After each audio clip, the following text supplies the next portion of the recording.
Jimmy rabbit farm company के तमाम मेंबरान और हाजी जमशेद साहब, अस्सलाम वालेकुम। मैं अतीकुर्रहमान साहिवाल से।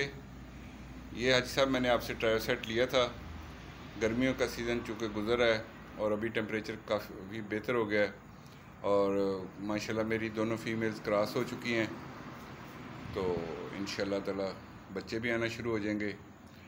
बाकी पाकिस्तान में सबसे ज़्यादा मुनाफा देने वाली कंपनी जिमी रैबिट फार्म है, जो कि 26,500 का आपसे एक अडल्ट पेयर जो है आपसे ख़रीदती है।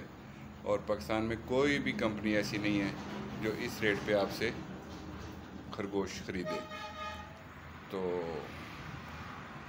अभी पहले ये मैंने ओपन छोड़े हुए थे कमरे में, उसमें सफाई के मसाइल काफ़ी आ रहे थे, और अभी मैंने ना ये नए पिंजरे बनाए हैं, ये देखें। और इसमें माशाल्लाह खरगोश बड़े खुश रहते हैं, साफ़ सुथरे रहते हैं। फीड डालना, वंडा डालना और पानी की सप्लाई बहुत आसान है। तो मेरी दुआ है कि अल्लाह ताला हाजी जमशेद साहब को सेहत तंदुरुस्ती वाली लंबी ज़िंदगी अता फ़रमाए और हम सब के कारोबार में बरकत अता फ़रमाए।